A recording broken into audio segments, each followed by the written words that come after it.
The Ride Home Rants podcast is brought to you by Reaper Apparel Company.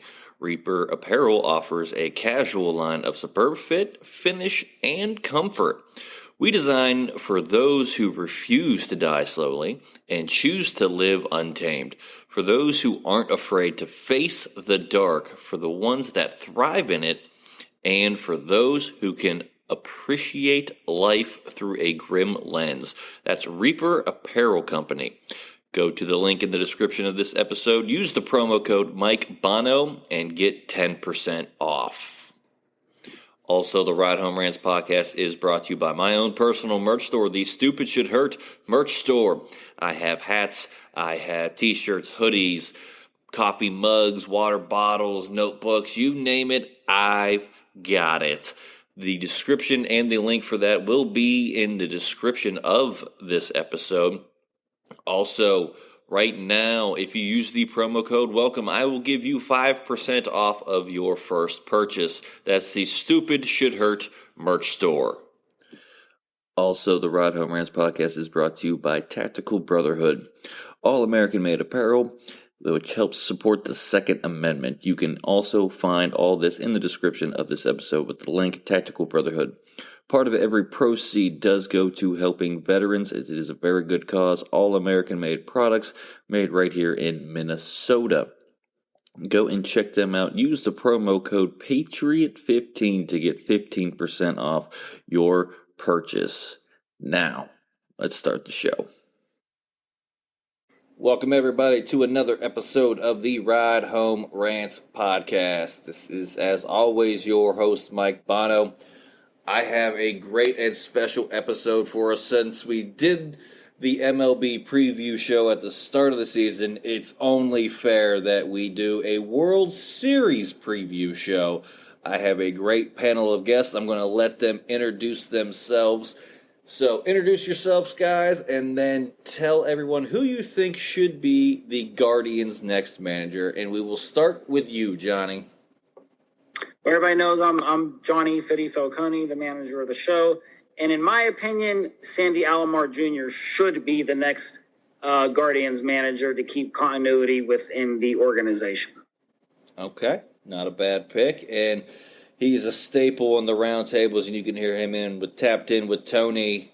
Tony. Hey, my name's Tony Bogan. I'm originally from Shaker Heights. And my next pick for the Guardians manager, I'm okay with either Stephen Vogt or Will Venable, but here's a wild card, Craig Counsel.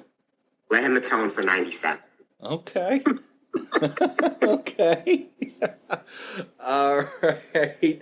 And rounding out this panel, newly father and former guest of the show, TJ. Hi, everybody. My name is TJ Lett from Willoughby, Ohio.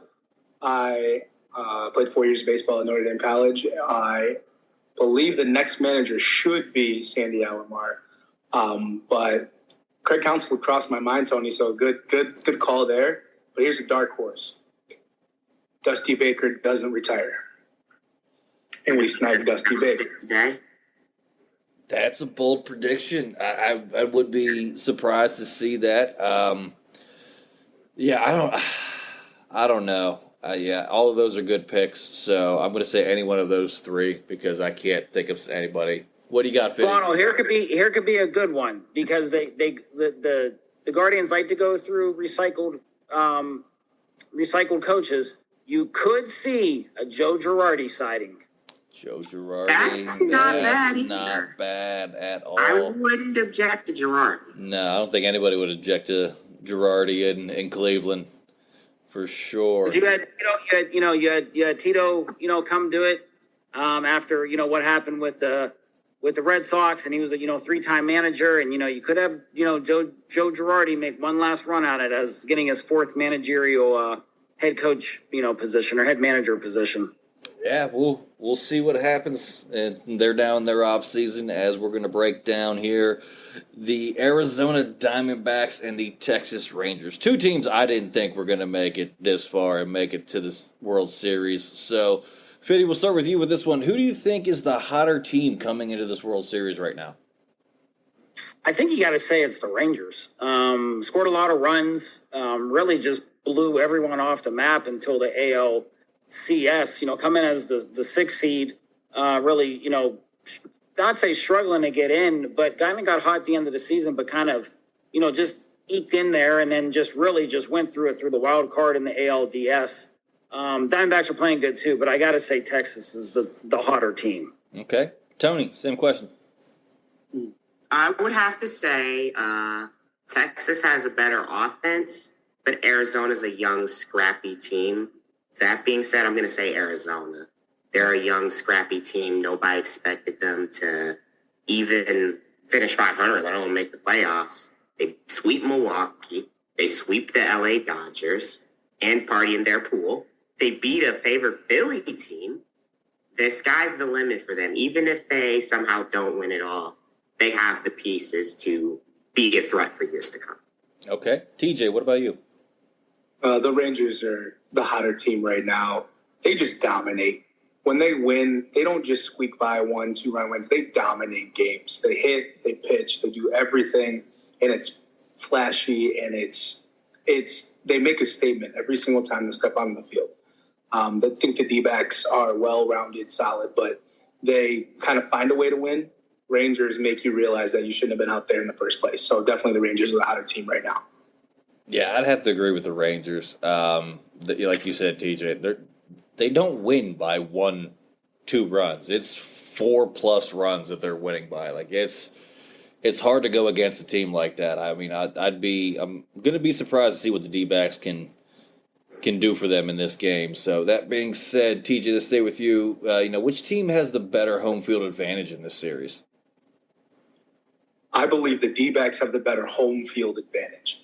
I think that this fan base is bought into what is going on as the young guys go out and play, and they're running around, they're playing small ball, they're just, they lead change, they come from behind, and those fans are completely invested in what's going on. I believe the Rangers fans are invested, and that's why they're there. But I also believe that with the money that was spent, they expected to be pretty far into the playoffs. So the Rangers need to win, where the D-backs have the fan base that will will them to win. Okay. Tony, what about you? I'd have to say the Arizona Diamondbacks. They got a couple of really close ones in Philly. They had that. If they don't have that comeback in Game 4, they probably lose that series, because they took that momentum and prevented Philly from celebrating in their pool. They beat Arizona. They beat the Dodgers on their home field. So I would have to say Arizona, kind of like in a flashback to 2001, Arizona got behind the D-backs. So I'll say the D-backs have a better fan base. Okay. Fiddy, round us out.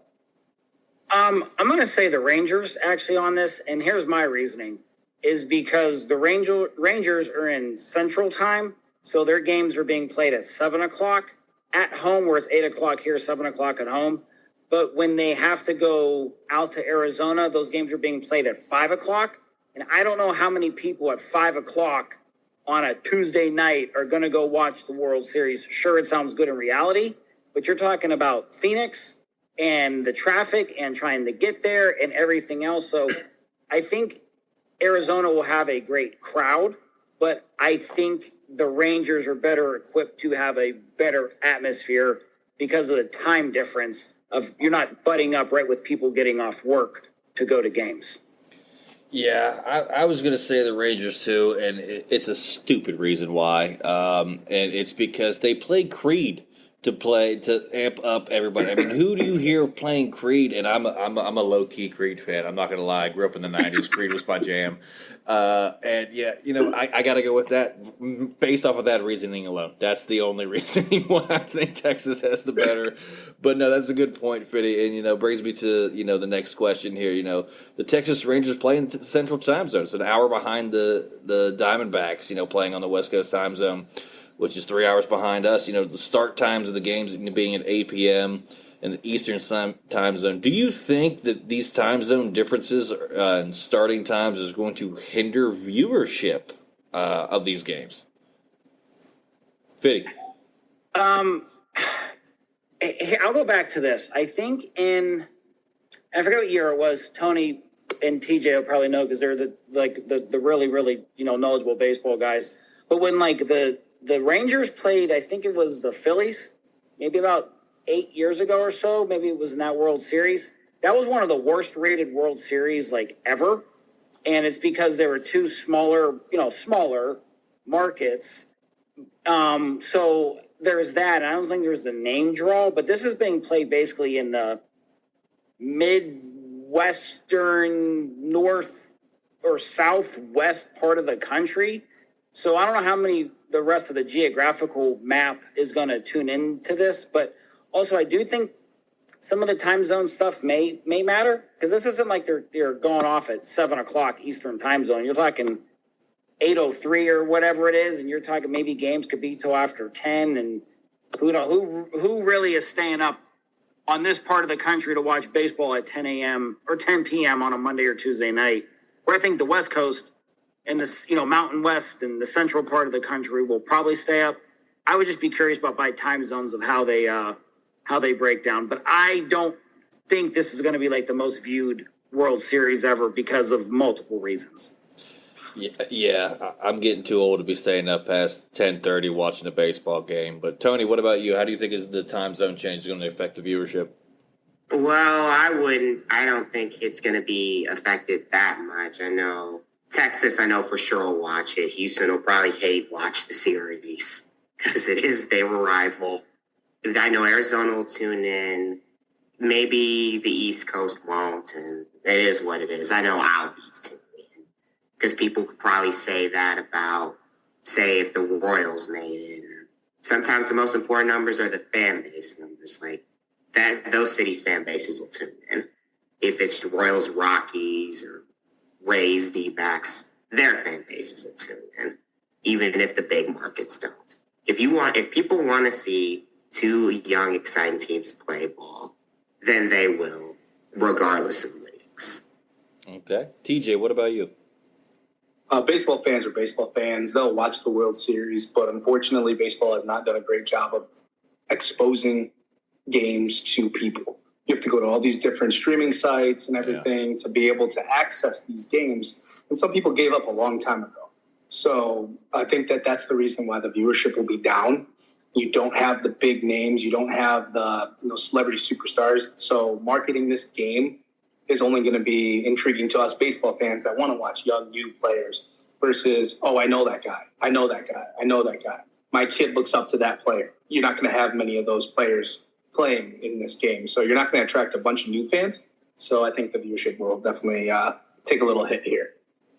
And additionally, you had Arizona back in the day. You had 2001 playing against New York. That was just going to get rated. With Randy Johnson, Roger Clemens, Curt Schilling, Derek Jeter, you had big-time names. Yes, on both sides. And Texas, you had that went 7, but you had St. Louis. You had Albert Pujols, David Freese, Nelson Cruz. You're talking about heavyweight fights versus this is a great middleweight fight that will be very interesting throughout, and it'll be technical, but there's not going to be big time shots. I don't believe. Yeah, I mean, I don't see these guys hitting it all over the yard and hit what I don't want to say the average baseball fan wants to see the long ball. Let's be honest. That they want to see the home runs, they want to see the big jacks, and I just don't foresee that happening a lot. And I think that the common fan knows it, but like you said, TJ, the true baseball fans are going to tune in, I think. But yeah, I don't see this having, astronomical ratings or anything like that. But TJ, let's stay with you. And which team surprised you more by making the World Series? And who was your original pick for the game if it wasn't these two teams? I'll start with my original pick because I think that goes into what I to answer my question. I thought that Houston was going to be there, and I thought I had Houston winning it at the deadline. I just think that they sneak their way in, and then they just blow everybody out in the playoffs. They're just a playoff-based team. So the Rangers beating them really surprised me. I think the D-backs are going to surprise everybody, but I didn't think that the National League was particularly strong. I didn't think there was dominant teams in the National League. I thought that the Braves were the best team in the regular season, but the minute the postseason starts, different teams come out. And you can't ride what you did in the regular season. So I had a feeling the Braves were going to fizzle out, but I thought that the National League was up for grabs, and I thought that Houston was going to make it to the World Series. So I would say the Rangers are the more surprising team for me. Okay. Tony, same question.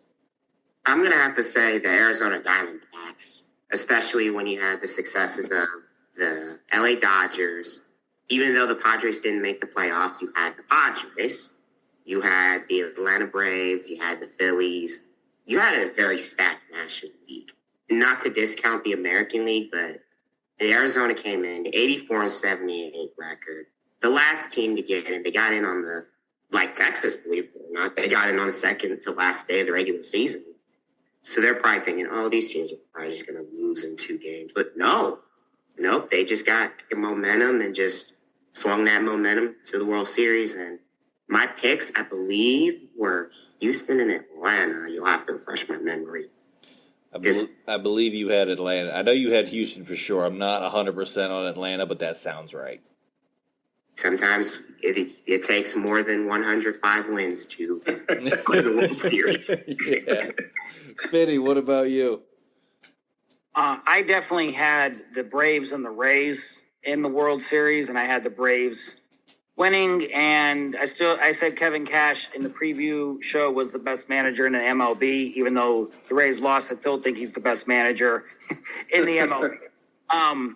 So when that went out the window, I was like, all right, well, my picks aren't, going through. But I would say I'm more surprised the Diamondbacks are there because, and their manager's name is escaping my memory currently, but he's been there 7 years. He's had a little bit of success, some winning seasons in there.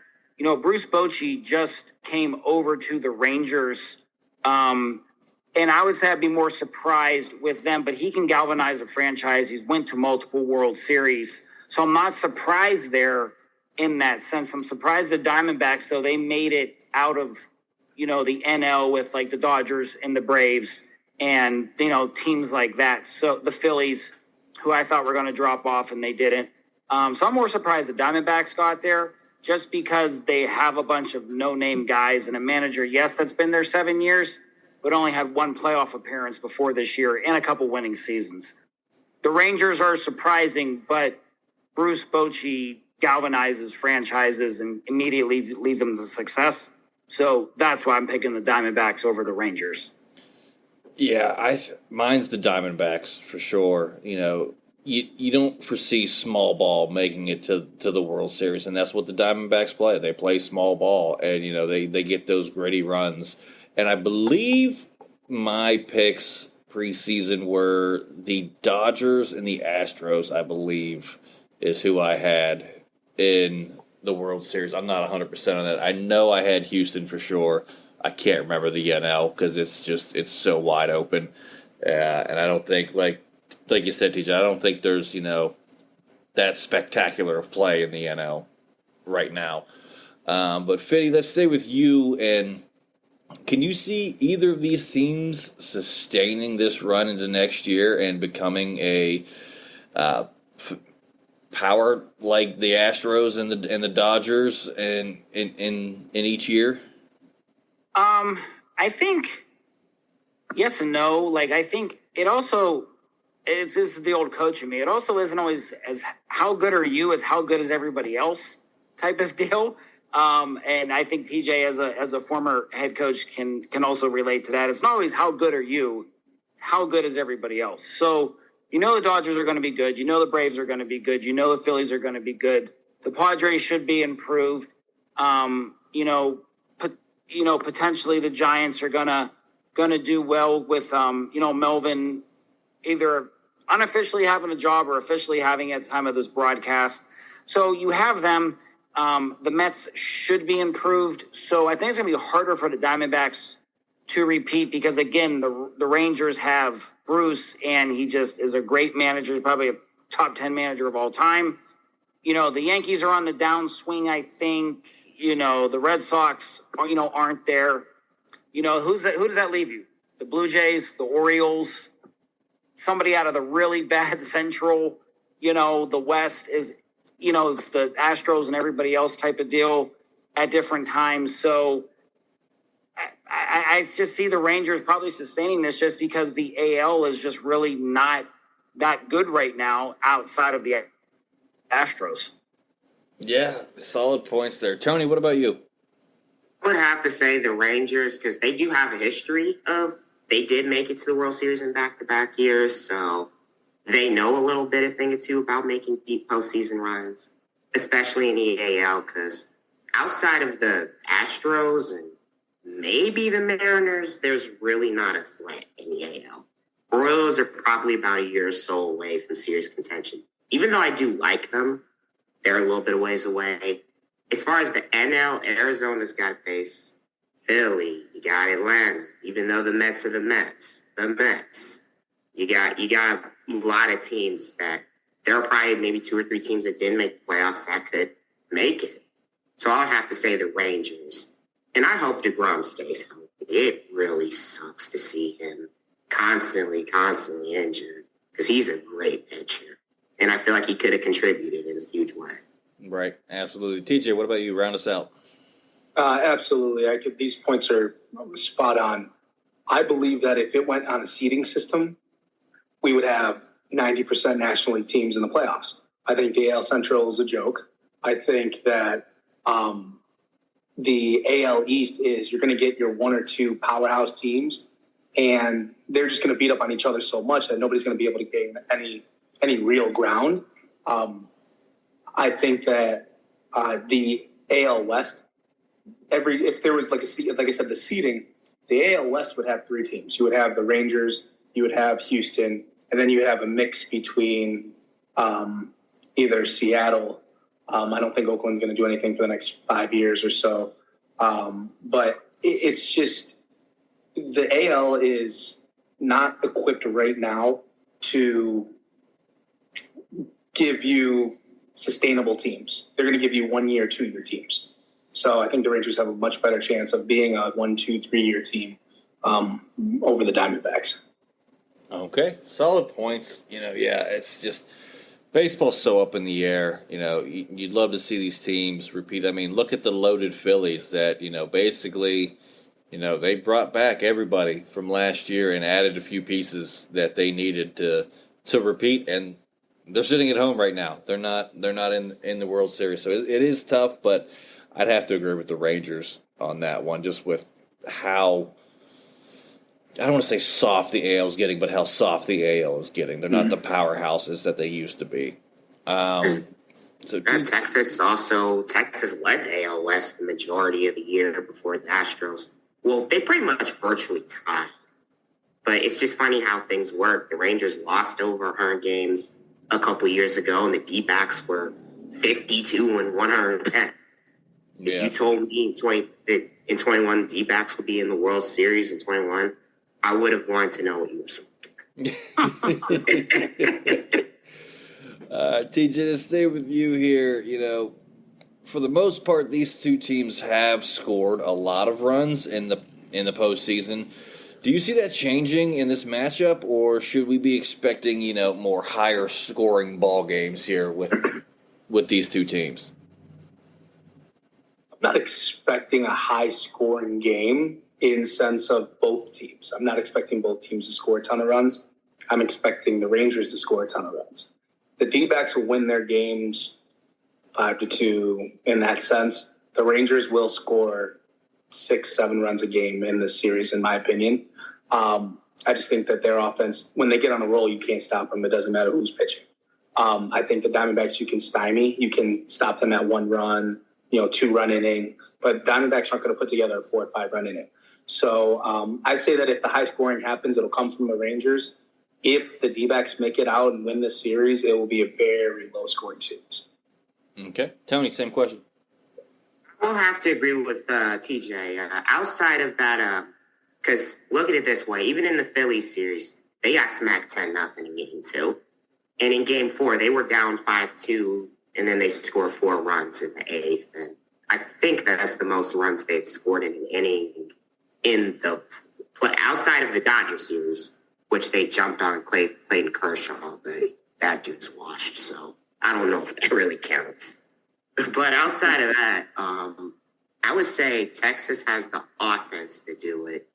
And I would put their pitching over Arizona's. Arizona they'll need their stars to go deep. They'll need to shut down that Texas offense because that Texas offense is good. I could see Arizona probably maybe taking 1 or 2 games, probably 3-1, 4-0. Maybe it'll be one of those where they're down 3-2 and they score 3 or 4 runs in 8th inning or something like that. They just catch lightning in a bottle or something because it's just unpredictability of baseball. Okay. Fiddy, round us out. Yeah, I think you're probably going to see similar to what the guy said, like a 5-2, 4-3, maybe Rangers type of game. I'm sorry, Diamondbacks beating the Rangers type of game. I think the Rangers wins will be like 9-4, 7-2, 11-7. Probably almost like when Iowa plays football at the college level, the baseball team probably match them with points. So if you see an 11-7 game, you can see if the Iowa Hawkeyes score one of those 2 scores this weekend too. But I think like that's what you're going to see. So like 6-5, 4-2, or like 7-6, 11-7, like right in there. I don't think you're going to see 1-0, and I don't think you're going to see like 11-0. Okay. So Fiddy, let's stay with you. Who wins and in how many games? I am going to say the Rangers in 5 games. I'm going to say they're going to win 1, 2, 3, and 5. And Diamondbacks win game 4. Okay. Tony?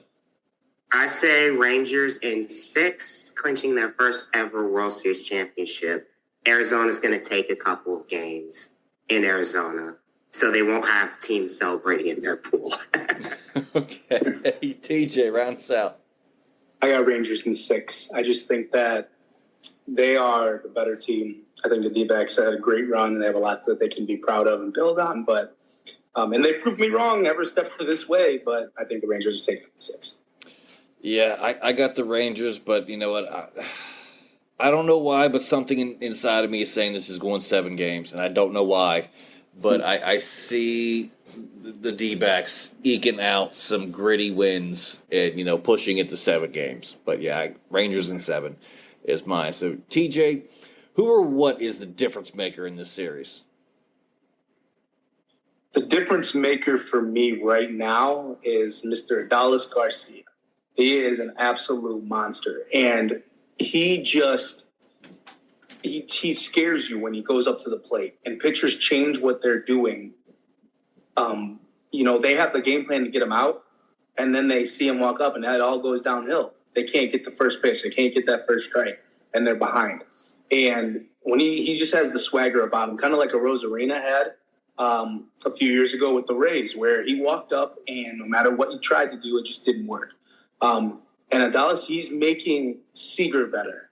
He's making Josh Young better. He just with his at-bats and with what he's doing, he's the reason why you turn that 1-run inning into a 4-run inning, or he, knocks that starting pitcher out of the game, or whatever it might be. He's just going to change the course of the game when he steps up to the plate. All right. Tony, what about you? I got to agree with TJ. I got Adolis Garcia, that dude's the X factor. You wake him up. Houston played with fire and got burned multiple times. If I had to pick a pitcher that would be an X factor, I would have to say Zach Gallen. Zach Gallen's a really great pitcher. He's supposed to be on the bump for game 1. If he can pitch very well, Arizona could probably steal a game. Arizona needs to steal a game in Arlington. Okay. And Fiddy, what about you? We lost you there for a second, but Yeah, sorry about that. But the screen somehow cut out and it just came back on. So I'm going to say it's Bruce Bochy, right? The guy's managing 4 World Series. 4 World Series, and won 3 of them. I'm going to say it's him. Now, maybe the Diamondbacks go into years past and bring out like the ugliest man ever and Randy Johnson, and he terrifies, the Rangers. before the games, and maybe they show the clip of him hitting the bird when he was pitching. And that could be the X factor for the Rangers, but the Diamondbacks against the Rangers. But in all seriousness, I don't think anything is better from the Diamondbacks' perspective over the Rangers. And I'm not going to say the Rangers are overly better than the Diamondbacks, besides a little bit of offense. But I think that X factor is the managerial staff for the Rangers has way more championship experience. Okay, solid picks. And Fiddy, we'll stay with you for this last question here. Who's your 2024 World Series prediction as of right now? 2024 World Series prediction. I don't think baseball can afford two teams that don't have marquee names going back to the World Series 2 years in a row. So I'm going to go out on a huge limb and say it is going to be the battle of the East Coast versus West Coast, the former battle of New York. But I'm going to say it is the L.A. Dodgers versus the New York Yankees. Okay. Tony, what about you?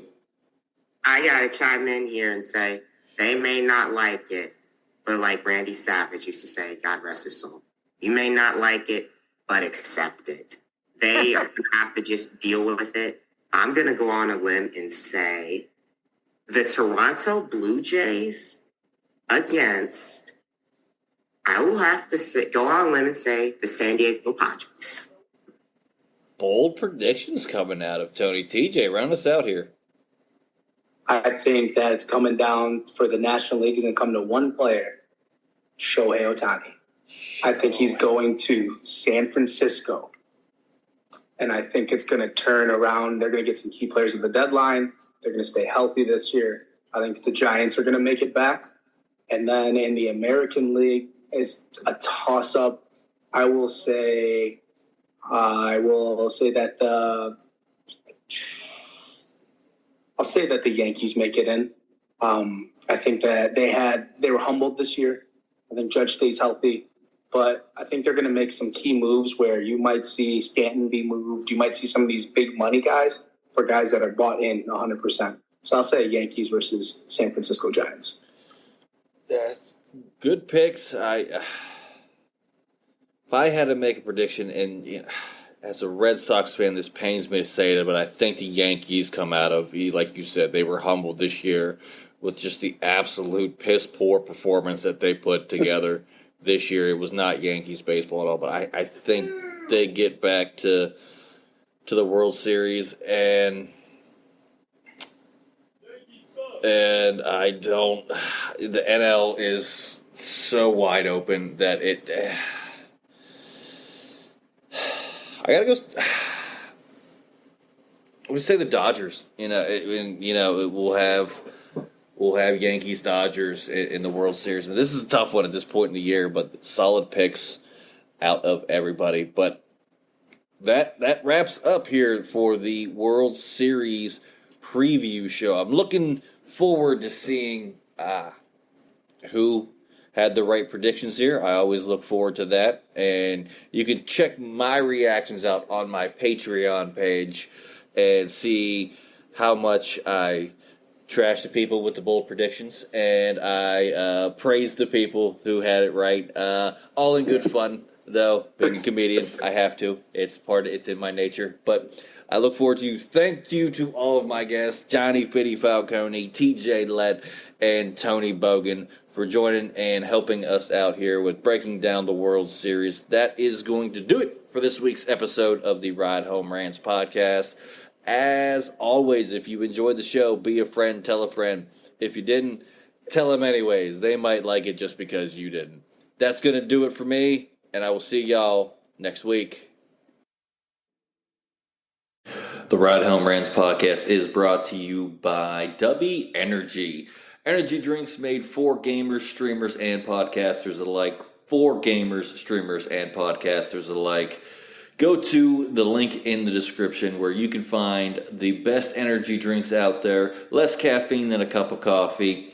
Also, no jitters and no crash afterwards. Use the promo code Mike Bono and get yourself 10% off. Also, the Ride Home Rants podcast is brought to you by my favorite sponsor of the show, and that is Shank It Golf. Golf apparel made for the everyday golfer. We might not go out and shoot a 6 under par. We're probably going to shoot a 6 over par, but this is going to give us the gear that's going to help us rock it on and off of the course. Go to the link in the bio, use the promo code Mike Bono, and get yourself 10% off there as well.